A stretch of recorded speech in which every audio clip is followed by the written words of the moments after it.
영상 시작부터 질문입니다. 땡땡에 들어갈 적합한 단어는 뭘까요? 땡땡은 20세기 최고 발명품의 하나로 평가받고 있습니다. 땡땡은 2020년 기준 국내에서 41.3억 개가 소비됐고 그 시장 규모는 2.1조 원이었습니다. 땡땡의 소비량은 1인당 연 80개로 세계 1위였습니다. 다시 말해 일주일에 1개 이상을 소비했다는 얘기죠.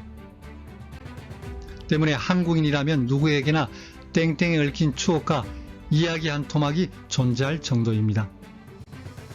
땡땡은 지난 1958년 일본 니신 식품의 창업자 안도 모모구가 개발했습니다. 땡땡의 수출액은 한류의 세계적인 인기에 힘입어 2020년 무려 6억 달러를 돌파하기도 했습니다.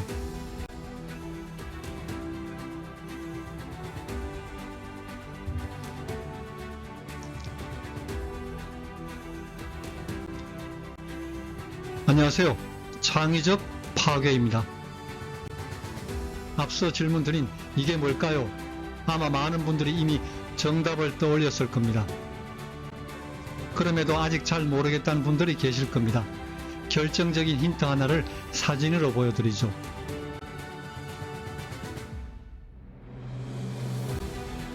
흑백 사진엔 무수한 구멍이 보입니다. 마치 식빵 같기도 스펀지 같기도 합니다. 실은 어떤 사물의 단면이랍니다. 이 정체는 뭘까요? 그게 바로 땡땡에 들어갈 정답입니다. 사진을 보기 전엔 알 것 같았는데 사진을 본 이후엔 정답을 얘기하기가 망설여지신다고요? 좋습니다. 지금 바로 정답을 알려드리죠. 다름 아닌 라면입니다. 라면 한 가닥의 단면을 현미경으로 관찰한 거죠.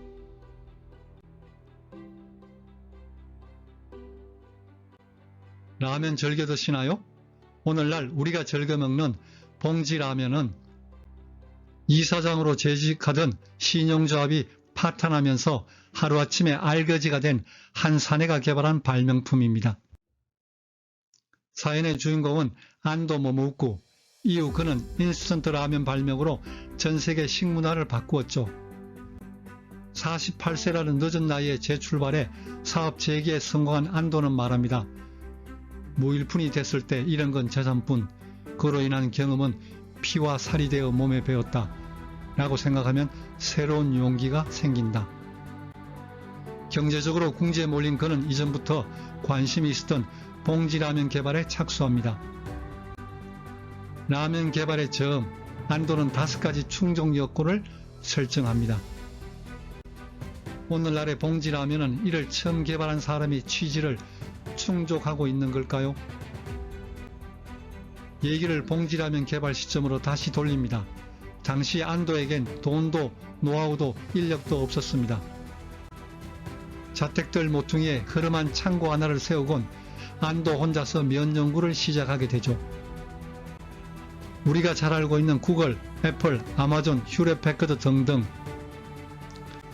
이런 세계 굴지의 기업들이 가진 공통점이 하나 있습니다. 하나같이 모두 좁고 흐름한 창고에서 사업을 시작했다는 사실이죠. 이런 걸 보면 창고는 세상 모든 빅비즈니스의 출발지인 모양입니다. 라면 역시 창고에서 첫 발을 뗐습니다. 라면 개발에 착수한 지 얼마 지나지 않아 안도는 면 배합과 슬퍼 제조는 그런대로 완성하게 됩니다. 하지만 면의 적절한 건조 방법을 찾지 못해 1년이라는 세월을 더 흘려보내게 됩니다. 그러던 어느 날 안도는 아내가 부엌에서 튀김 만드는 모습을 우연히 목격하게 됩니다. 고온의 기름 속에 면을 집어넣자 온도 차이로 수분이 빠져나가면서 면이 건조 상태로 바뀌었습니다. 여기에 다시 뜨거운 물을 붓자 수분이 빠진 구멍 사이로 물이 들어가는 거였습니다. 잠시 후엔 원래의 부드러운 면으로 돌아가는 실로 놀라운 사실을 발견하게 됩니다. 실패 없는 혁신은 없는 법. 갖은 시행착오를 거친 끝에 마침내 인스턴트 라면이 출시되죠. 안도 모모후쿠, 바로 이 사람이 라면을 만든 주인공입니다. 인스턴트 라면이 뭔지 몰랐던 소비자들을 위해 처음엔 봉지 디자인의 일부를 투명하게 만들었죠. 이렇게 만들어진 최초의 봉지 라면, 치킨 라면은 폭발적인 히트 상품 반열에 오르게 되죠. 당시 봉지 라면 하나의 가격은 얼마였을까요? 1958년 당시 목욕탕 입장료가 16엔, 우동사리 하나가 6엔인데 85g의 봉지 라면은 35엔이었으니 매우 높은 가격이었습니다. 참고로 현재 도쿄의 목욕탕 입장료가 480엔인데 반해 100g의 삿포로 이치방 라면은 불과 75엔입니다. 호사다마라고 그러죠. 라면 개발에 성공한 안도에게 전혀 예상치 못한 일들이 벌어집니다. 폭발적인 봉지라면 인기에 편성해 다른 식품업자들이 라면을 불법으로 만들어 팔기 시작한 겁니다. 그런 분위기 속에서도 안도는 크게 개의치 않았습니다. 오히려 일본 라면 공업회를 만들어 식품업자들이 라면을 생산할 수 있게 허락하고 특허까지 공개합니다. 그 까닭을 안도는 이렇게 말합니다. 특허를 독점해 들판에 한 그루 나무가 되는 것보다 큰 숲으로 발전하는 게 더 좋다. 특허의 원래 취지는 뭘까요? 개발자의 땀과 노력에 대한 해당 기술의 독점 사용권이죠. 그럼에도 사회를 위해 선뜻 특허를 공개한 안도의 대인배와 비즈니스 철학에 경의를 표합니다. 1970년대 들어서면서 봉지라면은 성장률 둔화와 시장 포화라는 양대 장벽에 부딪히게 되죠. 새로운 위기에 봉착한 것입니다. 위기 속에서도 하려는 사람은 새로운 방법을 찾는 법. 안도는 굴하지 않고 또 다른 도전에 나섭니다. 그건 다름 아닌 컵라면이었습니다. 컵라면에 관해서는 라면 이야기 2탄에서 실로 경이로운 사실을 접할 수 있을 겁니다. 1963년 마침내 우리나라에서도 인스턴트 라면이 탄생하게 되죠. 삼양식품은 일본 묘조식품의 기술을 전수받아 삼양라면을 출시합니다.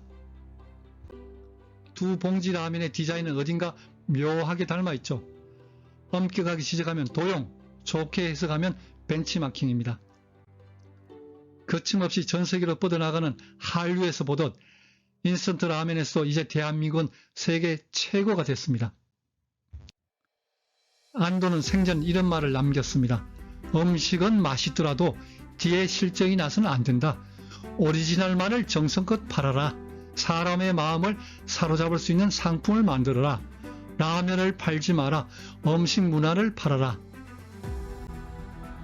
라면을 팔지 말고 음식 문화를 팔아라는 그의 주장은 상품을 팔지 말고 행복을 팔아라는 얘기겠죠. 다음 시간을 기대해도 좋습니다. 구독과 좋아요는 제게 큰 힘이 됩니다. 감사합니다.